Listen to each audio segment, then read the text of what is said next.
যুদ্ধবিরতির মধ্যেও গাজায় চলছে ইসরায়েলি আগ্রাসন। গাজার সরকারি গণমাধ্যম দপ্তরের পরিচালক ইসমাইল আল সাওবাতে জানিয়েছেন, যুদ্ধবিরতি কার্যকর হওয়ার পর থেকে ইসরায়েলি বাহিনী অন্তত 194 বার চুক্তি লঙ্ঘন করেছে। এই লঙ্ঘনের মধ্যে রয়েছে ইয়েলো লাইন অতিক্রম করে সেনা অনুপ্রবেশ, ত্রাণ ও চিকিৎসা সরঞ্জাম আটক, গুলি ও গোলাবর্ষণ, এমনকি ঘনবসতিপূর্ণ এলাকায় অভিযান পরিচালনা। চুক্তি অনুযায়ী ইসরায়েলি বাহিনীকে নির্দিষ্ট একটি রেখার দক্ষিণে অবস্থান করার কথা ছিল, কিন্তু আল সাওবাতের ভাষায় ইসরায়েলি বাহিনী বরাবরই ওই রেখা অতিক্রম করছে। ট্যাঙ্ক ও যানবাহন পাঠাচ্ছে আবাসিক এলাকায়, বিমান চালাচ্ছে, ঘরবাড়িও ধ্বংস করছে। তিনি আরও জানান, এই হামলাগুলিতে বহু বেসামরিক নাগরিক নিহত হচ্ছে। আল সাওবাতে সতর্ক করেছেন, ফিলিস্তিনিদের ওই রেখার কাছাকাছি যেতে নিষেধ করা হয়েছে, কারণ ইসরায়েল আগেও কোনো সতর্কতা ছাড়াই বেসামরিকদের লক্ষ্য করে গুলি চালিয়েছে যখন তারা নিজেদের ঘরবাড়ি দেখতে গিয়েছিল। এই রেখাটি গাজা সিটির দক্ষিণ দিক থেকে খান ইউনুসের উত্তর পর্যন্ত বিস্তৃত, যা কার্যত গাজাকে দুই ভাগ করেছে। গাজার সরকারি সূত্র জানায়, যুদ্ধবিরতির আওতায় প্রতিদিন যে পরিমাণ ত্রাণ ঢোকার কথা ছিল তার মাত্র 24% বাস্তবায়িত হয়েছে।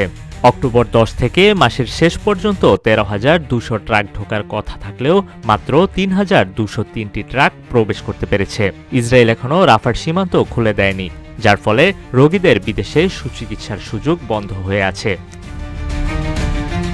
চুক্তিতে আরও বলা হয়েছিল, ধ্বংসস্তূপের নিচে আটকে থাকা মৃতদেহ উদ্ধারের জন্য শতাধিক ভারী যন্ত্রপাতি ঢোকার অনুমতি দেবে ইসরায়েল, কিন্তু বাস্তবে তা ঘটেনি।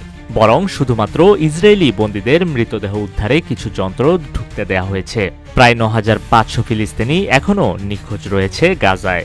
ধ্বংসস্তূপের নিচে বা কোথাও তাদের খোঁজ পাওয়া যায়নি। চুক্তিতে আরও উল্লেখ ছিল, 3 লাখের বেশি তাঁবু ও মোবাইল ঘর ঢোকানোর অনুমতি দেবে ইসরায়েল, কিন্তু বাস্তবে কিছুই হয়নি তার, যার ফলে আজও 2,88,000 ফিলিস্তিনি পরিবার রাস্তা, স্কুল ও উন্মুক্ত স্থানে দিন কাটাচ্ছে। গাজার প্রশাসনের হিসাব অনুযায়ী ইসরায়েলি হামলায় এ পর্যন্ত গাজার 90% অবকাঠামো ধ্বংস হয়েছে। ক্ষতির পরিমাণ প্রায় $70 বিলিয়ন। গাজার গণমাধ্যম দপ্তর জানায়, ইসরায়েল ইচ্ছাকৃতভাবে মানবিক বিপর্যয় বাড়াচ্ছে। বর্তমানে 6,000 ত্রাণের ট্রাক মিশরের রাফা সীমান্তে আটকে রয়েছে। আল সাওবাতে যুক্তরাষ্ট্রের প্রেসিডেন্ট ডোনাল্ড ট্রাম্প ও আন্তর্জাতিক মধ্যস্থতাকারীদের আহ্বান জানিয়েছেন, ইসরায়েলকে যেন অবিলম্বে যুদ্ধবিরতির সব ধারা মানতে বাধ্য করা হয়। গাজার যুদ্ধবিরতি এখন নামমাত্র। বোমা থেমে থাকলেও মানবিক বিপর্যয়ে আগের মতোই চলছে। চুক্তির শর্ত মানছে না দখলদার ইসরায়েলি বাহিনী, আর বিশ্ব নেতারা দেখছেন দূর থেকে, যেখানে শান্তির ঘোষণাপত্রে রক্তের দাগ স্পষ্ট হয়ে উঠছে প্রতিদিনই। নিউজ ডেস্ক, রূপালী বাংলাদেশ।